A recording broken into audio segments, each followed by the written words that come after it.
It's now my privilege to introduce the Honorable Jennifer Homendy, Chair of the National Transportation Safety Board. In 2021, she was sworn in as the 15th chair of the NTSB and serves as its chief executive, managing more than 400 full-time employees across the United States. From 2004 to 2018, she worked as staff director of the House Subcommittee on Railroads, Pipelines, and Hazardous Materials. Previously, she held positions with the International Brotherhood of Teamsters and the Transportation Trades Department of the AFL-CIO. Chair Homendy has been a tireless advocate for safety and brings to the board expertise in rail, pipeline, and hazardous materials safety.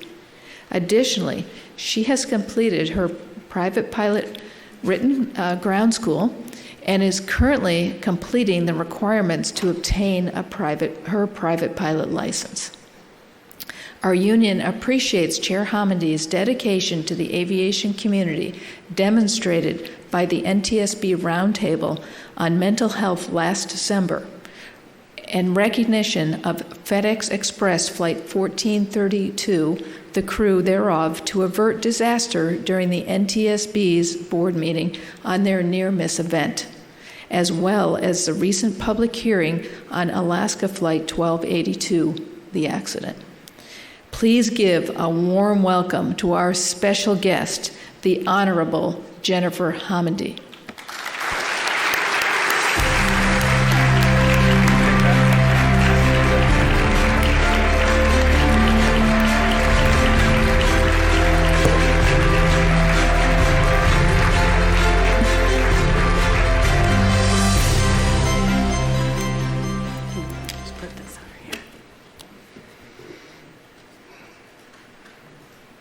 It's February 4th, 2023, about 6:30 a.m. FedEx Flight 1432, a Boeing 767, is en route from Memphis to Austin. It's the first planned arrival at Austin that day. Besides the captain and first officer, there's one other person on board, an off-duty FedEx pilot in the jump seat. I want you to picture this. It's dark, there's dense freezing fog, and visibility is only about 1/8 of a mile. At 6:34 a.m., the crew contacts the local controller at Austin to report that they're on a Cat 3 approach to runway 18 left. The controller clears FedEx to land, and they acknowledge. For those who aren't pilots, and there's maybe 4 or 5 of us in here, but hopefully there are others online, on a Cat 3 approach, the crew only needs to focus on what's going on inside the cockpit, on the instruments. They don't need to look outside for the airplane to land. It would be unusual to do that. They don't even need to be able to see the runway. They can't anyway because of low visibility. They can't even see the runway lights. The first officer can only see a glow through the fog. About 3 minutes later, the crew lowers the landing gear to its down and locked position. 2 minutes pass. The FedEx crew is just about 4 miles from the runway when they hear, Tower Southwest 708, we're short of 18 left, we're ready.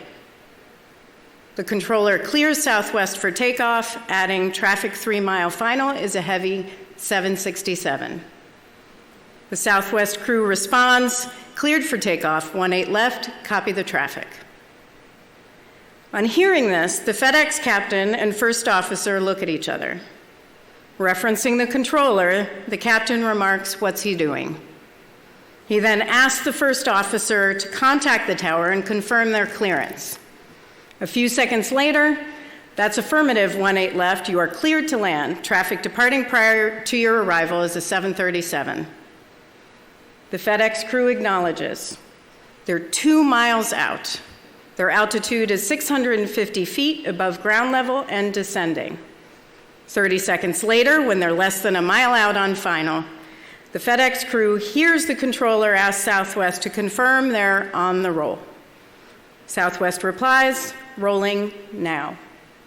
The word now alarms both FedEx crew, whose altitude is now just 300 feet. The FedEx first officer becomes increasingly concerned about the location of Southwest 708 because he thinks they sound strained on the radio. Instinctively, he starts looking outside more frequently, glancing in, glancing out. At 150 feet, he sees a white light that did not match the runway lighting. It quickly morphs into a silhouette of the left wing of the Southwest airplane. He immediately calls for a go-around 3 times. Go around, go around, go around. The captain never hesitates. He does exactly what the first officer calls for. Knowing that Southwest is rolling down the runway, the FedEx first officer radios Southwest abort. 3 seconds later, FedEx is on the go. Another 3 seconds pass. The separation between FedEx 1432 and Southwest 708 is just 160 feet. That's less than the length of the FedEx plane, which, as you recall, is a 767. After another 10 seconds, the controller responds to FedEx abort, instructing Southwest to turn right when able. Why? Because the controller thinks Southwest is still on the runway, when in actuality, Southwest's main gear is lifting off the runway. The FedEx crew continues to climb and Southwest continues to accelerate, both of which increase separation. Also important are the actions of the Southwest first officer to decrease the 737's rate of climb in response to the traffic advisory, which he credits to his military training. FedEx 1432 circles left and lands on runway 18 left without further incident. Southwest 708 continues to Cancun. 11 days later, the FedEx captain told us he thought the first officer did a phenomenal job, adding, "I'm thankful for him, and I can't say enough good things about him and the job he did that day." The first officer's account. When I said go around, go around, go around, the captain didn't hesitate. He immediately did it, and that's exactly the way it's trained and talked about in all of our refresher and recurrent trainings that I've been through. And he didn't ask why until we were already climbing away from the ground, so I want to credit that as well. So it's not just me, there were 2 of us there, and it made a difference. There were 2 of us there, and it made a difference. From our final report, the quick reaction of the FedEx first officer after seeing the Southwest airplane and the quick response of the FedEx captain in performing a missed approach avoided a potential runway collision. In other words, 2 experienced, well-trained pilots in the cockpit on that dark, foggy February morning saved 131 lives.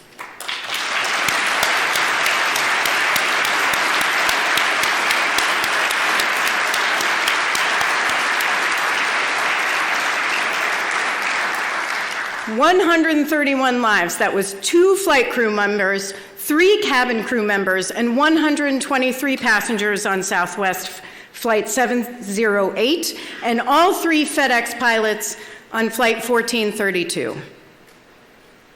Captain Carvajal and First Officer Bradeen, I want to commend you once again for your truly heroic actions and for your professionalism. I also want to congratulate you, as I know you're going to be recognized tonight for the ALPA Superior Airmanship Award, along with Emily Whiprud, who was in the right seat of Alaska Airlines 1282. So, congratulations in advance.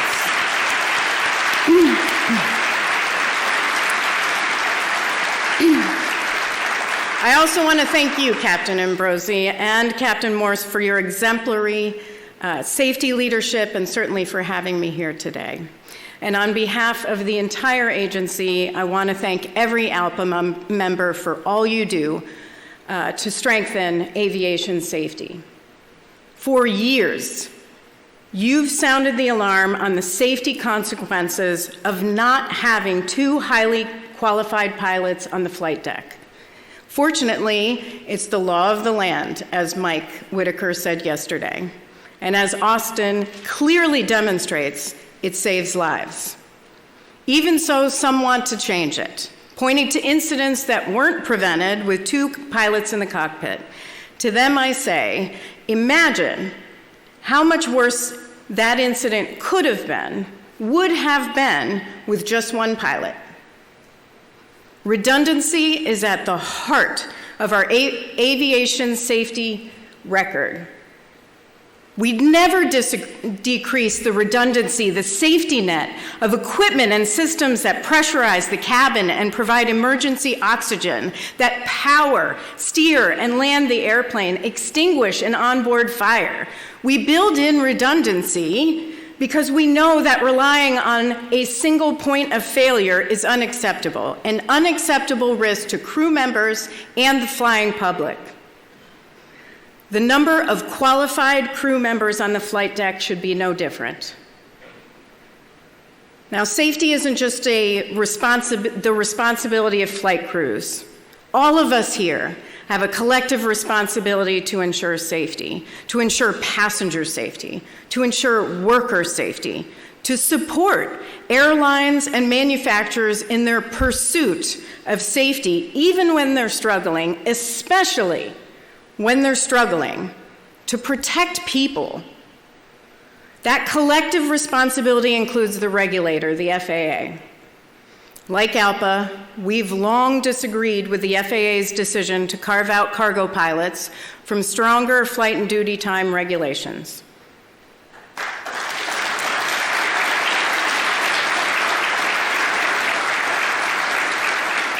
Fatigue doesn't discriminate. Fatigue doesn't care if you're transporting people or if you're transporting goods, often life-saving goods, medical supplies, medical devices, and vaccines in the most critical of times, the worst of times.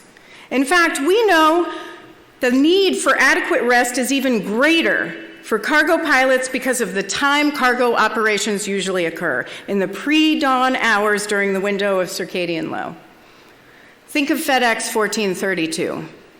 What you didn't see in the probable cause of our report, which is still a significant safety issue, is that we determined that the flight crew wasn't well rested. Hugo got just 3 hours of sleep. Rob had just 20 minutes more than that. They deserve better protections, and so does every cargo pilot flying today. Now, I hope that FedEx and the FAA take that seriously and address it now, before an accident occurs.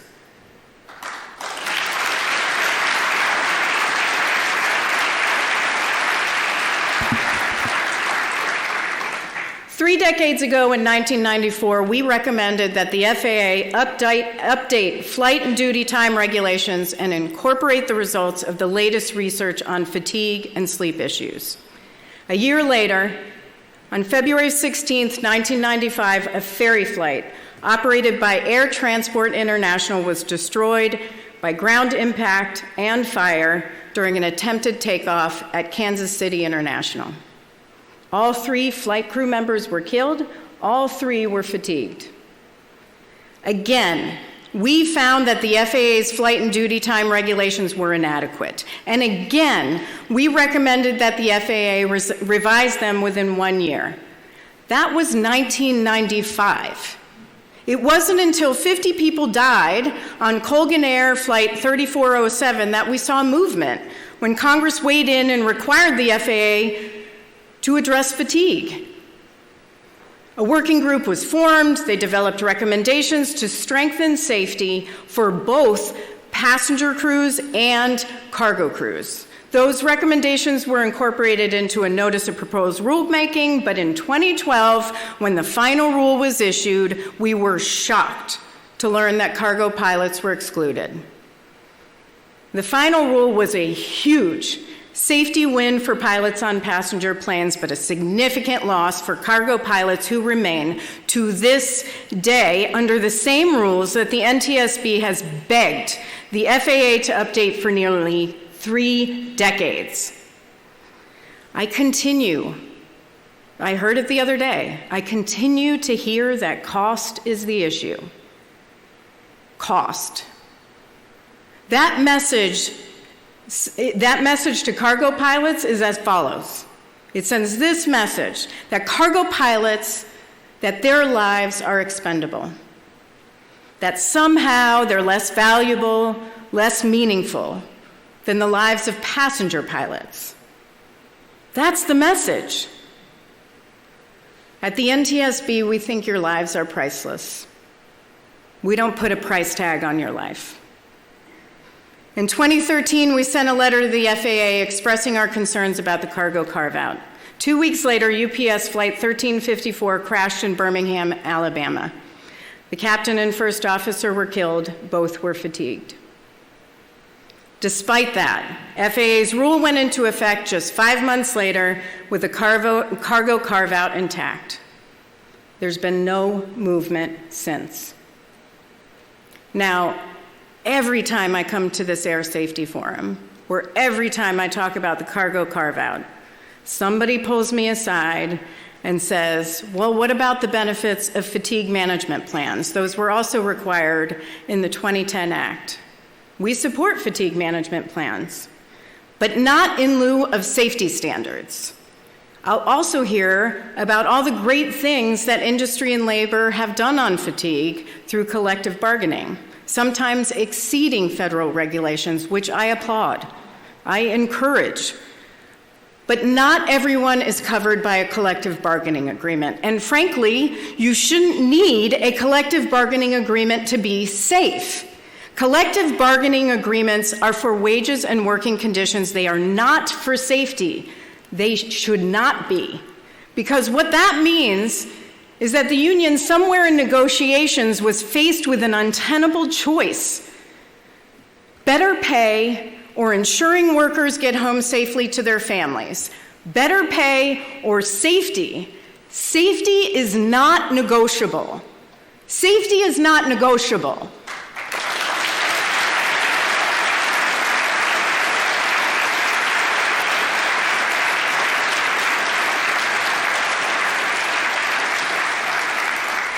After 27 years, the FAA told us in a letter that it had no plans to address the cargo carve-out. So we closed the recommendation reluctantly, unacceptable. I hope the FAA reconsiders. If you are listening, please reconsider, because we remain deeply concerned that fatigue will continue to be a safety issue in our investigations of cargo accidents and incidents going forward. I know you're concerned as well. Thank you for your continual calls for action on this issue. Don't stop. Do not stop. I am not. We owe it to the families, we owe it to those who lost their lives and to their families. We owe it to all those pilots in the cockpit now and their families. We owe it to the future generations, kids who want to be pilots and their families. That's why we cannot stop. So let's turn to runway safety technology. We found that the lack of critical safety technology contributed to the near collision at Austin. In other words, surface detection equipment would have made a difference. It would have prevented it. Instead, there was no redundancy to back up the controller, who couldn't see the runway or Southwest 708 through the dense fog. But there was redundancy for American Airlines Flight 106 and Delta Airlines Flight 1943. On January 13th, 2023, the two planes came within 1,400 feet of one another at JFK, endangering the lives of 308 people on board. But unlike Austin, JFK is equipped with ASDX. We determined that ASDX prevented that runway incursion from becoming an accident that would have had devastating consequences. While FAA is no longer installing ASDX, we're pleased they are investing in new technology to improve situational awareness for air traffic controllers. I'm also happy to report that Austin is among the first airports that will get it. But we can't stop there. It took the JFK controller 5 seconds from the time he received the alert to cancel Delta's takeoff clearance. Every second matters when it comes to safety. Every second. And what if he didn't act within seconds? We've seen that. That's why for 24 years, we've also recommended that the FAA require the industry to install technology in the cockpit that directly warns flight crews of traffic on a runway or taxiway and traffic on approach to land. Why? Again, to provide you with redundancy, so you're not forced to rely on the controller to look out the window in poor visibility, to glance in, glance out. The FAA has had well over 2 decades to act, but hasn't, which is why these recommendations are classified as open unacceptable. Austin and JFK are just 2 recent examples, but they're not the only close calls we're investigating.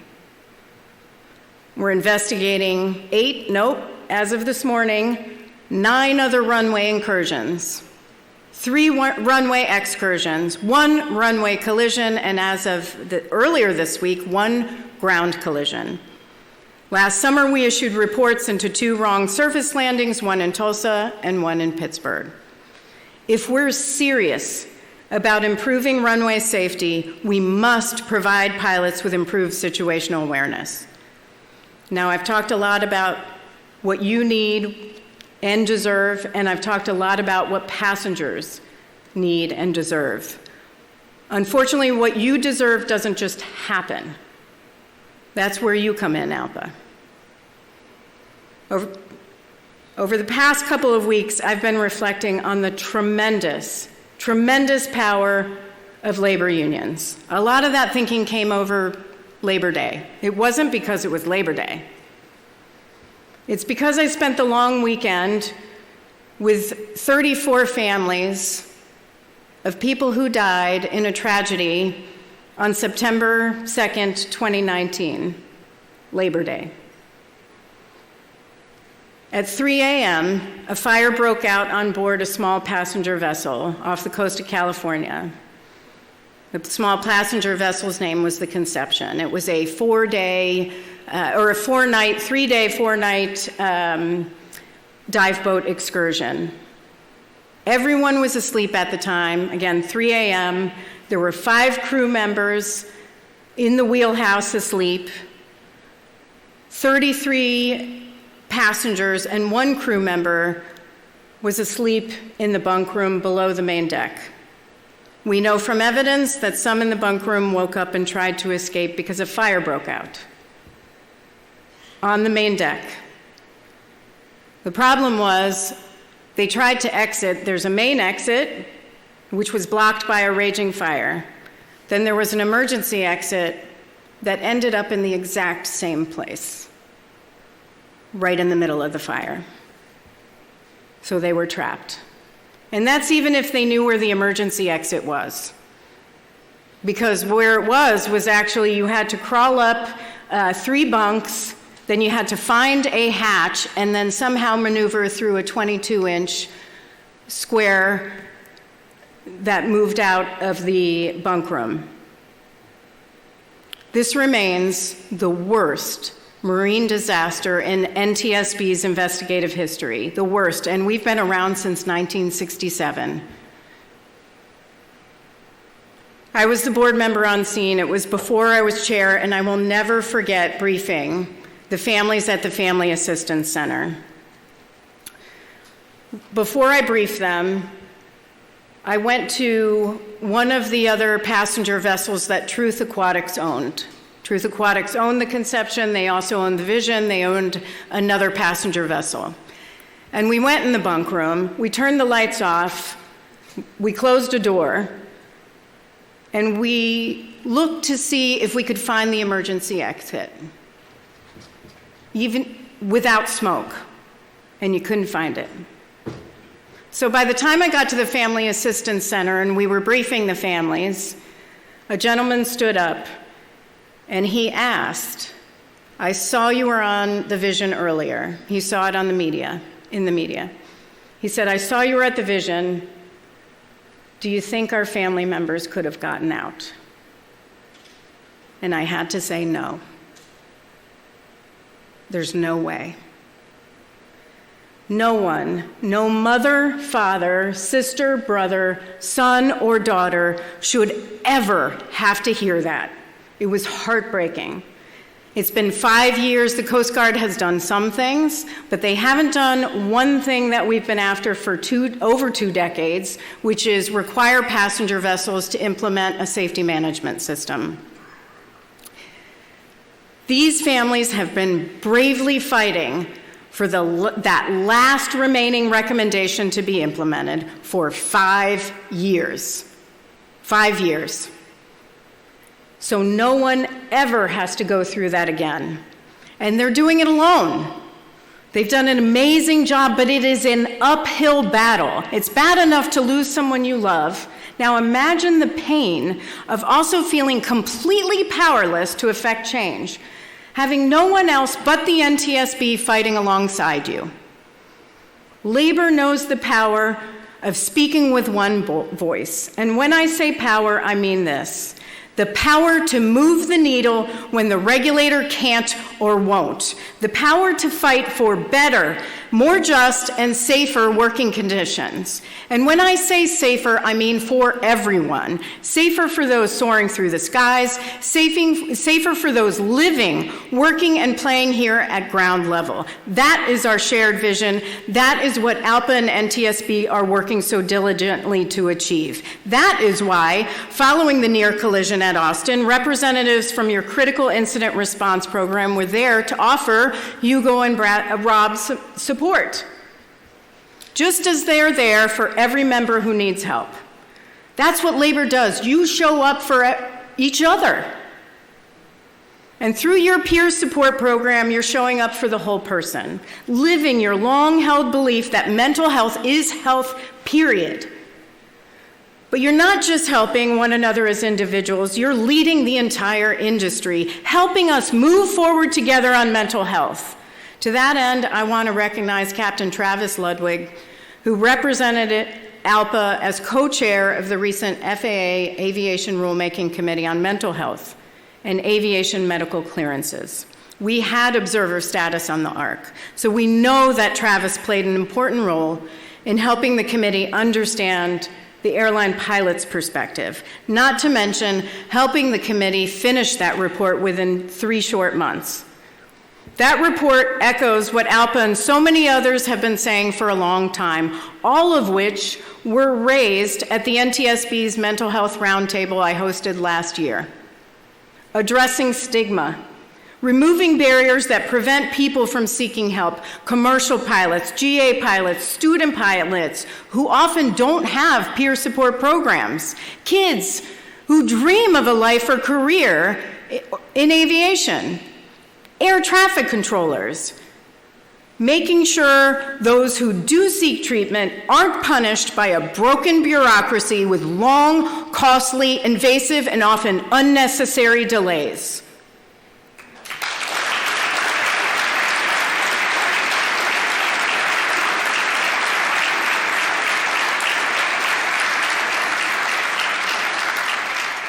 I tuned into the mental health panel earlier today.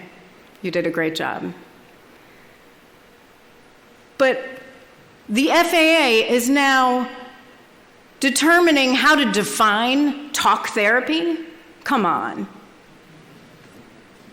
You know, obviously this is an issue I am passionate about. I am because there isn't a single one of us that hasn't gone through a difficult time. Divorce, loss of a loved one, financial stress, work stress, aging parents, parenthood.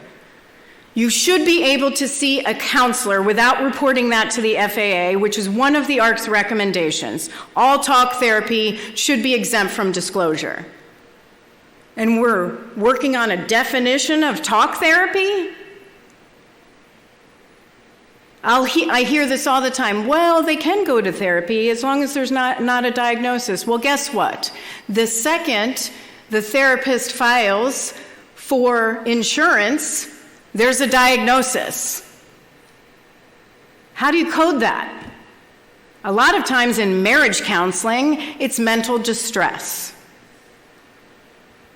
So all too often, pilots are faced with a choice that no one should ever have to make: their lives or their livelihoods. The next generation, my daughter's generation, they're not going to accept the status quo, and they shouldn't have to.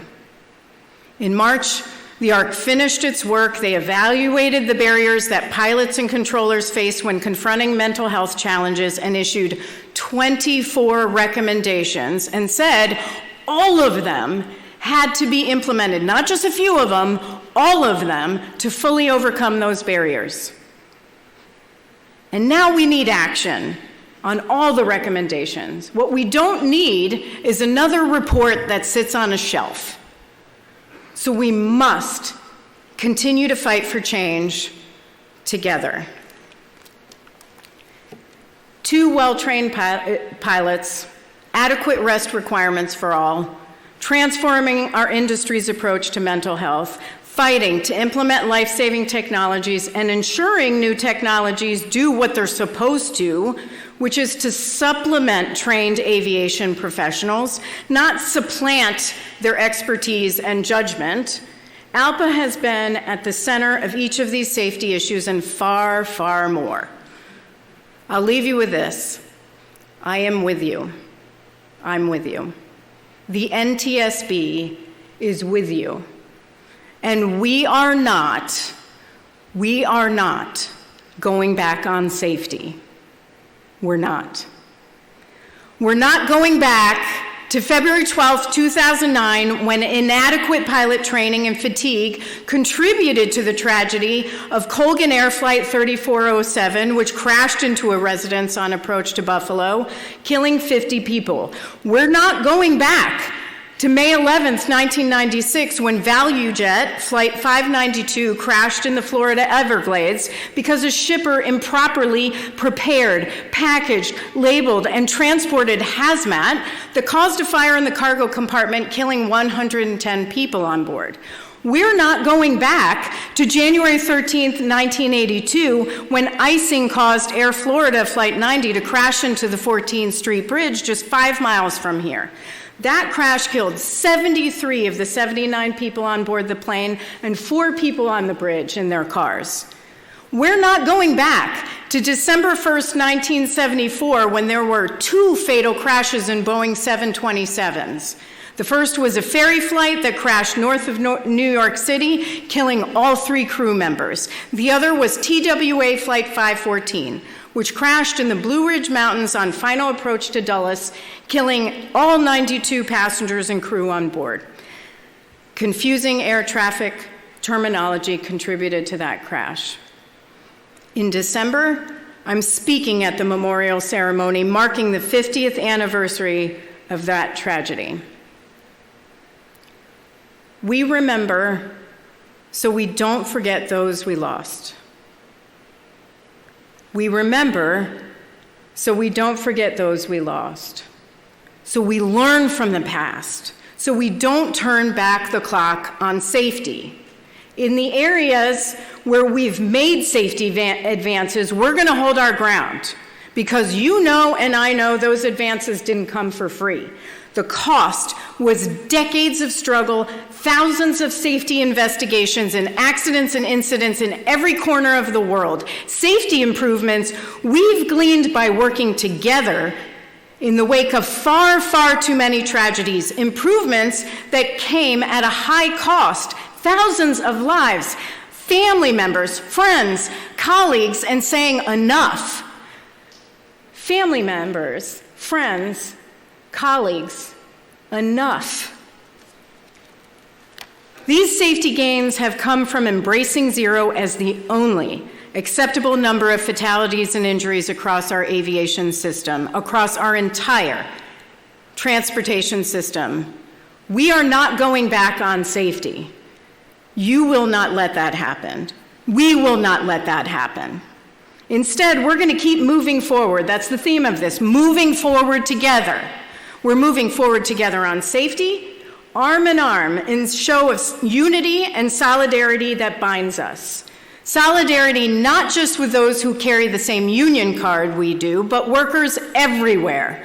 I'm talking about our brothers and sisters across the labor movement, workers fighting to exercise their collective bargaining rights, about workers not yet in a union and who may never be. I'm talking about those who came before us, especially those who gave their life fighting for a better, safer future for all. We're all fighting for someone or someone's. For me, it's my grandfather. He would have loved this. He would have been very quiet in the front row, giving me a critique at the end. He worked at Fafner Bearing Company in New Britain, Connecticut for 41 years, and this was his title, setup man. He set up machines that made roller bearings for aviation, for automobiles, and so on. And in his spare time, he delivered home heating oil, he fixed air conditioners, and he was a volunteer firefighter. My grandmother worked in an elementary school cafeteria. She served kids food. She didn't have a union. We can't all be perfect. But I was a union member. I was a proud member of Teamsters Local 70. Labor's in my DNA, and I suppose you could argue so is aviation. That's why I know the reason we're not going back. The reason we're going to keep moving forward together on safety is in large part because of ALPA. We can't do it alone, though. We need all of labor, all of industry, manufacturers, the GA pilot community, victim advocates, academia, researchers, students, the FAA, and the NTSB, all working together to improve safety. Together. Together. That's the only way we remain the world's gold standard for safety. That is how we keep from going back. That is how we keep from saving lives. That is how we get to zero for decades to come, together. Thank you very much.